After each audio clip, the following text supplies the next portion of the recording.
Assalamualaikum warahmatullahi wabarakatuh. Selamat pagi dan salam sejahtera untuk kita semua. Perkenalkan, saya Suprananto, dosen tetap pada program studi PPG Fakultas Keguruan dan Ilmu Pendidikan Universitas Singapura Karawang. Saya adalah peserta sertifikasi dosen yang diselenggarakan oleh Kementerian Pendidikan Tinggi, Sains dan Teknologi tahun 2026.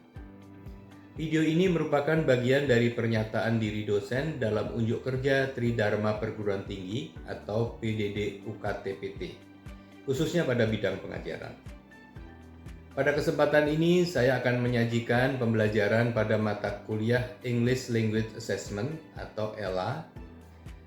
Mata kuliah ini ditujukan untuk mahasiswa program studi pendidikan bahasa Inggris semester 5 dengan kode mata kuliah ELE 61651 dengan bobot 3 SKS.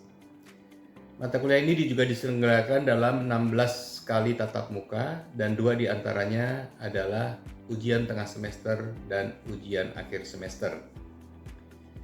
Dengan mata kuliah ini diharapkan mahasiswa memiliki pemahaman prinsip assessment dan evaluasi pembelajaran siswa pada mata pelajaran bahasa Inggris baik pada jenjang pendidikan dasar maupun pendidikan menengah dan diberikan secara teori maupun praktik. Capaian pembelajaran lulusan atau CPL prodi mata kuliah ini telah tertuang dalam RPS yang meliputi CPL 1, CPL 2, dan CPL 4. CPL 1 diharapkan mahasiswa mampu menunjukkan penguasaan pengetahuan dan keterampilan berbahasa Inggris atau English Knowledge and Skills setara dengan level B1 CEFR serta menggunakan pengetahuan dan keterampilan berbahasa Inggris untuk berkomunikasi dalam konteks sehari-hari dan umum, akademik dan profesional secara lisan, tulisan, gambar, dan gabungan multimodalitas dengan pemanfaatan teknologi informasi secara tepat yang mencerminkan sikap cinta tanah air dan jiwa nasionalisme. Adapun CPL kedua yaitu mampu merancang, melaksanakan, mengelola, mengevaluasi dan meningkatkan pembelajaran bahasa Inggris yang mendidik dan berpusat pada anak atau student center hingga mencapai capaian pembelajaran bahasa Inggris sesuai kurikulum yang berlaku pada jenjang pendidikan dasar dan menengah berbasis TPEK dengan pemanfaatan teknologi informasi secara tepat yang mencerminkan sikap cinta tanah air dan jiwa nasionalisme.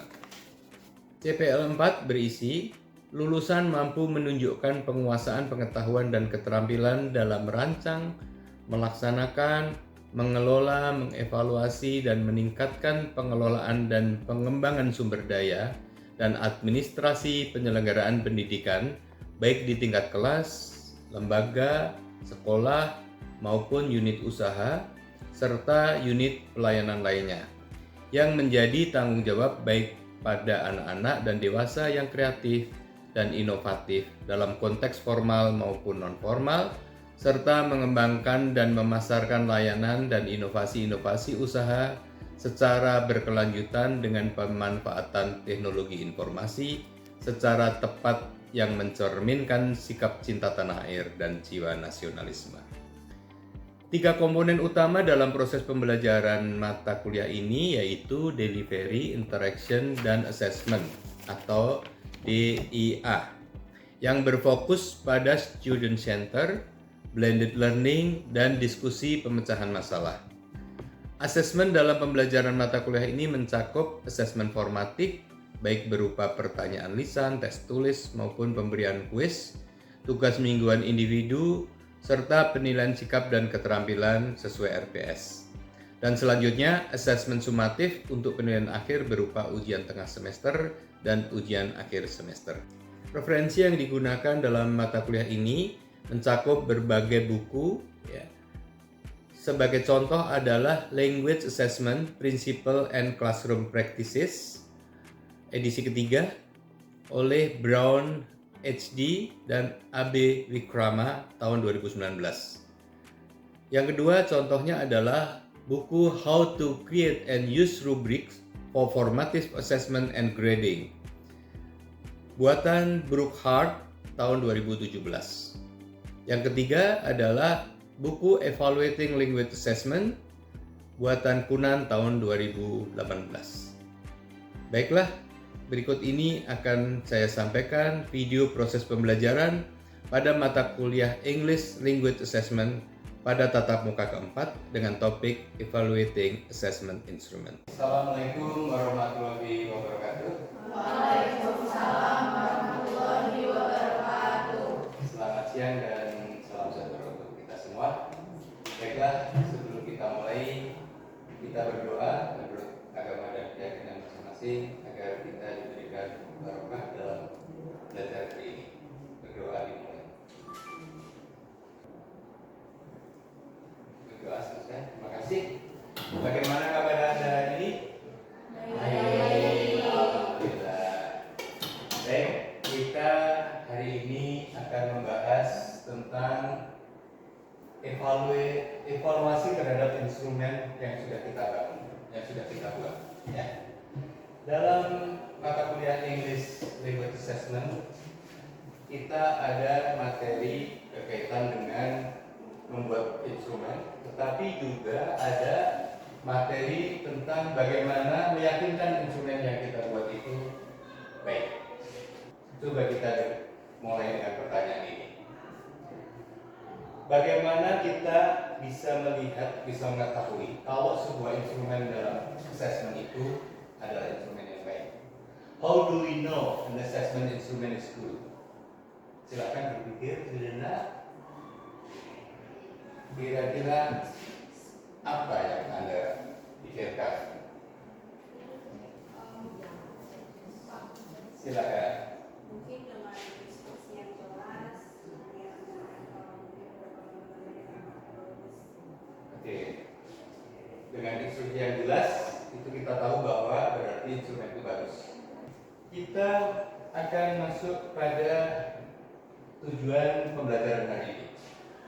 Our learning outcomes today is to explain the purpose of evaluating assessment instrument. Ya. Menjelaskan bagaimana assessment instrument itu dilakukan, ya. Evaluasi terhadap assessment instrument itu dilakukan. Kemudian saya akan memperkenalkan Anda sebuah framework yang namanya 4 Aspect Instrument Review Framework. Berikutnya adalah bagaimana kita menginterpretasi hasil evaluasi tadi, baik itu kuantitatif maupun kualitatif. Terakhir, tujuan kita adalah ingin memberikan, menyiapkan rekomendasi berdasarkan hasil review kita. Namun demikian, sebelum kita mulai pada materi hari ini, kita coba cek. Minggu yang lalu kita sudah menyusun perencanaan assessment. We make planning how to assess. Kemudian kita sudah menyusun instrumen assessment. Ada yang masih ingat minggu yang lalu instrumen apa yang kita buat? Tes essay, ada lagi tes pilihan ganda, multiple choice test, portofolio dan performance assessment. Baik.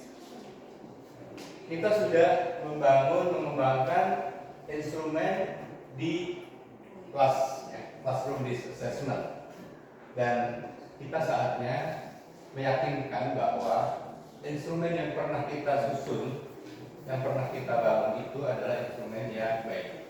Seperti pertanyaan kita di awal. Mengapa kita perlu melakukan evaluasi terhadap instrumen? Tujuan kita apa? Kalau kita melakukan evaluasi, kita review, revise instrumen yang kita bangun, yang kita kembangkan. Coba bayangkan kalau Anda punya instrumen tetapi tidak baik. Anda punya alat ukur, misalkan timbangan atau termometer, tetapi ada bagian yang tidak baik, yang cacat. Kira-kira bisa nggak untuk mengukur? Tidak bisa. Kira-kira hasil pengukurannya, decision yang diambil setelah pengukuran bisa baik nggak? Tidak. Nah, itulah jawabannya. Karena good assessment decision require high quality assessment instrument. Ya. Jadi instrumen itu sendiri harus baik karena akan digunakan untuk mengambil keputusan.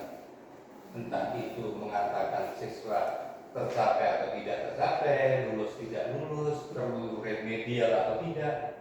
Disitulah perlunya instrumen itu harus baik.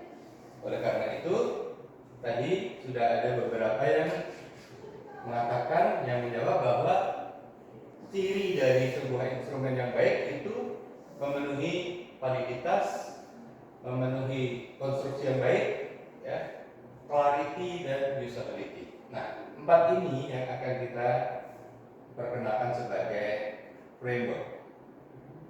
Ya, 4 aspek instrumen review, ya, itu berkaitan dengan validity, construction atau konstruksi, clarity, and usability. Baiklah, kita mulai satu persatu. Prinsip dari validity itu adalah mengukur apa yang benar diukur.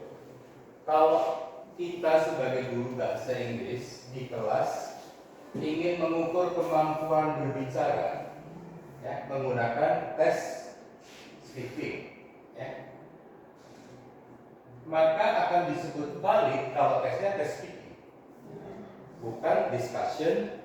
Ya, siswanya diskusi, terus Anda menilai siswa itu bisa berbicara baik atau tidak melalui diskusi. Ya, nah, jadi instrumennya harus instrumen tentang speaking. Penugas. Jelas? Terima kasih. Jadi instrumen yang baik itu adalah instrumen yang mengukur apa yang seharusnya diukur, apa yang semula diniatkan untuk diukur. Ya. Does the instrument measure the intended learning outcome? Ya. Jadi tujuan awalnya apa? Kalau ingin mengetahui kemampuan berdiskusi, maka tugasnya adalah berdiskusi. Itu adalah validity dari sebuah instrumen yang baik. Yang kedua adalah construction. Ya. Ini terkait dengan konstruksi tesnya. Kalau soalnya pilihan ganda, konstruksinya ada stand, kemudian ada opsi, di antara opsi ada kunci jawaban, sisanya adalah instruktor. Nah, satu konstruk dari sebuah item tes itu akan menggambarkan kualitas dari instrumen itu. Kemudian ada aspek ketiga yaitu clarity. Clarity itu terkait dengan seberapa jelas instrumen itu. Ya. Kalau masih ada ambigu, itu berarti clarity-nya tidak cukup, ya, belum baik. Ya. Clarity ensures that respondents atau siswa, ya, understand the instrument as intended. Jadi maunya si guru sama dengan yang diterima oleh siswa. Itu adalah clarity. Yang terakhir adalah usability. Ini berkaitan dengan kepraktisan. Kira-kira kalau Anda punya tugas kepada siswa, disuruh mencari bahan yang tidak ada di sekitarnya, disuruh membuat proyek tapi bahannya sulit mencarinya. Kira-kira memenuhi usability? Tidak praktis. Ya. Anda memberikan assessment yang sulit dilakukan, ya, itu melanggar aspek usability. Jadi semakin praktis assessment Anda, instrumen Anda, semakin bagus. Ya. Usability concern practical implementation in the classroom assessment. Ya, jadi semakin praktis, semakin mudah dilakukan, itu semakin bagus. Jadi usability bukan hanya dari sisi pemberi tugas, ya, yang membuat assessment, tetapi juga yang melakukan assessment. Kalau itu tidak terjangkau karena mahal, ya, termasuk visibility-nya tidak memungkinkan, yaitu melanggar aspek usability. Ya. Jelas ya? Baik, kita akan mempraktekkan Silahkan Anda putar kelompok, beberapa kelompok ya. Coba sekarang gunakan acuan yang sudah Anda pegang, yaitu evaluation toolkit. Kalau kita punya soal pilihan ganda, ya, kita sebutnya soal pilihan ganda. Waktu Anda kemarin menyusun soal pilihan ganda, sudah ada kaidahnya kan? Kemudian sekarang Anda coba cek lagi di kaidah, di situ ada listing, ada checklist. Apa saja yang harus Anda cek kalau ada soal pilihan ganda. Kemudian coba kalau Anda perhatikan dari checklist ya, di learning resource 2 itu ada multiple choice. Itu syaratnya harus satu, the item aligns with the intended learning outcome. Ya. Cek kedua, the options are homogeneous and logical. There is only one correct answer. Anda cek apakah betul hanya ada satu kunci jawaban. The stem is clear and specific. Apakah pertanyaannya stemnya clear? Kemudian the stem not provide clues. Tidak ada tanda-tanda yang mengarah ke kunci. Ya. Dan seterusnya sampai kalau Anda lihat ada grafik, kebetulan ada grafik. Ya, tidak ada numerical sampai pada kaidah yang ke-13 ya, menggunakan bahasa standar,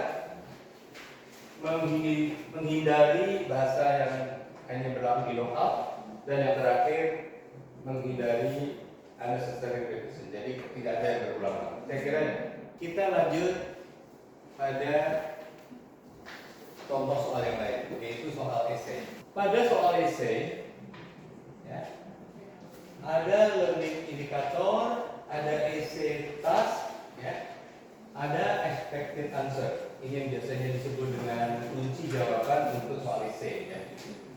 Nah, bentuknya mirip seperti rubrik, ya, dari sisi content, organization, vocabulary, grammar, mekanik, dan seterusnya. Coba Anda perhatikan dengan 4 aspek dan lihat listing dari bagaimana cara mereview soal esai. Ya. Untuk mereview soal esai Anda bisa menggunakan learning resource 3, itu terkait dengan item aligns with the intended learning outcome, mirip seperti bilang ganda. Kemudian the expected response is clearly, dan seterusnya.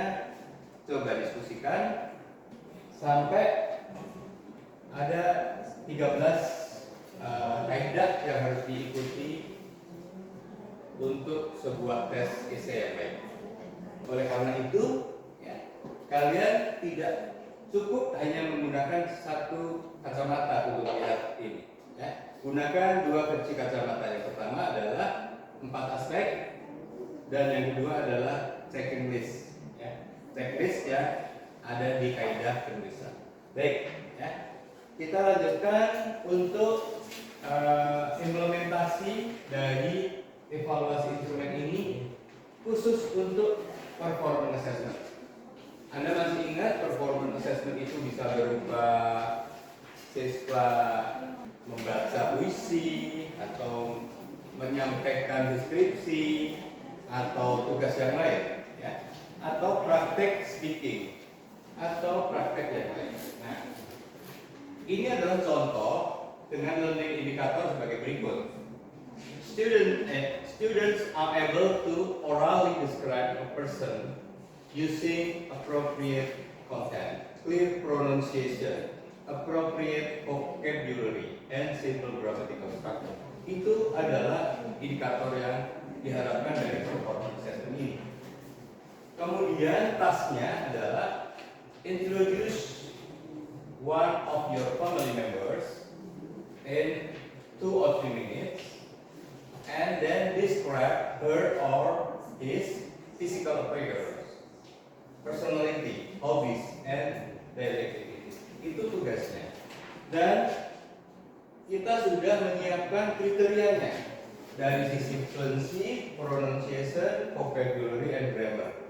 Skor 4 diperoleh jika apa, skor 3 jika apa, skor 2 jika apa, dan sampai skor 1. Kira-kira menurut materi yang Anda, learning material yang Anda pegang, ya, itu ada beberapa kriteria. Coba diskusikan. Yang perlu Anda perhatikan adalah validity, itu contohnya adalah the rubric aligns with the intended learning outcome. The performance task measure the intended competencies. Ya, apakah itu tercapai? The assessment criteria represent the essential dimension of performance. Dan seterusnya, construction dan quality adalah scoring prosedurnya clearly explained. Dan itu ada yang sudah mendapatkan hasil review? Silakan.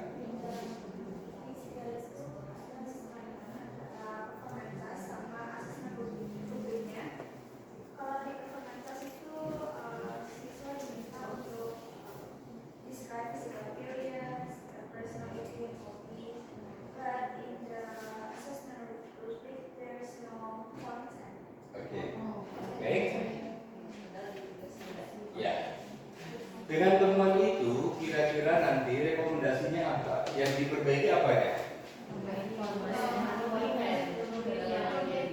Atasnya atau bawahnya? Yang salah tasnya atau rubriknya? Rubriknya. Berarti tasnya dianggap betul, ya, sesuai dengan tujuan kan? Dan indikator rubriknya yang diperbaiki supaya sesuai dengan performance tasknya. Baik, terima kasih. Sekarang yang terakhir kita mencoba mempraktekkan bagaimana kalau kita mengakses, mengevaluasi, melakukan evaluasi, melakukan review terhadap jenis assessment yang namanya portfolio. Anda masih ingat bagaimana portfolio itu diberikan pada siswa dan bagaimana guru mengumpulkan hasil portfolio. Nah, ini adalah learning indicator. Student can improve their descriptive writing through drafting, teacher feedback, revision, and reflection. Itu arah dari tujuan assessment menggunakan portfolio. Nah, portfolio tasknya adalah compile a portfolio consisting of 3 descriptive text written during the unit. Then, for each text, include the first draft, teacher feedback, revised version, and a brief reflection explain what you improve. Nah, kira-kira kalau sudah diberikan rubrik assessment untuk portofolio ini, kira-kira sesuai nggak dengan kaidah atau framework yang kita pelajari tadi? Menurut diskusi kelompok kami, ada yang diselainkan antara portofolionya dengan seluruhnya. Kenapa di portofolio di learning kita adalah warning program, drafting, teacher feedback, revision, dan reflection. Sementara di portofolio sebelumnya hanya memilih dari masa kami dan reflection saja di dalam teacher feedback dan revision, dan ini kurang Baik. Ada yang setuju dengan pendapat kelompok 3? Setuju sama? Ya. Jadi semuanya sama. Baik, kita hari ini sudah mempelajari beberapa hal tentang mengevaluasi instrumen assessment. Ya. Kemudian kita juga sudah mempraktekkan bagaimana 4 instrumen, jenis instrumen yang sudah kita buat minggu yang lalu, yaitu soal pilihan ganda. Tadi Anda sudah melihat 2 contoh soal pilihan ganda dan menemukan setelah dievaluasi berdasarkan 4 framework dan kaidah penulisannya, ternyata ketemu ya, apa yang harus diperbaiki. Yang kedua, kita sudah mereview tes dalam bentuk essay. Yang ketiga, performance assessment, dan yang keempat adalah portfolio. Sudah lengkap, saya kira, bagaimana kita membangun 4 jenis instrumen di classroom based assessment dan bagaimana mereview atau melakukan evaluasi. Sekarang kita mencoba membandingkan, tadi ada beberapa temuan, ya. Kemudian Anda catat ke dalam worksheet masing-masing kelompok, ya. Dan Anda habis ini coba membuat rekomendasi untuk soal nomor 1 pilihan ganda A, pilihan ganda pertama, rekomendasinya apa? Yang kedua, rekomendasi perbedaannya apa? Dan seterusnya sampai portfolio. Silakan. Cukup, kita akan kumpulkan tugas Anda, nanti di-upload, ya, ke Google Drive, akan kita jadikan bahan diskusi, ya. Kemudian kita akan melanjutkan materi ini pada minggu berikutnya. Untuk terakhir, bagian terakhir, coba jawab beberapa pertanyaan ini. Which assessment instrument was the most difficult to evaluate? Dari 4 jenis pilihan ganda, essay, performance assessment, dan portfolio, mana yang paling sulit untuk dievaluasi? Pilihan ganda mudah, ya. Essay mudah untuk dievaluasi, ada checklistnya. Performance sulit, portfolio juga sulit. Ya, masing-masing punya karakteristik, ya. Jadi ternyata tidak mudah kita untuk membuat assessment instrumen, ya. Instrumen assessment itu sulit. Apalagi tadi yang sebetulnya portfolio dan performance assessment. Yang kedua, which review criterion was the most challenging to apply? Kira-kira mana yang paling menantang? Kriteria apa yang paling menantang di antara tadi ada kriteria kan, ya? Validity, usability, ya, construction, dan seterusnya. Mana yang paling sering muncul masalah, yang sering tidak terpenuhi? Pertanyaan kedua, which review criterion was the most challenging to apply? Nggak ada. Yang ketiga, what did you learn about evaluative assessment instrument? Apa yang Anda peroleh dari pelajaran hari ini?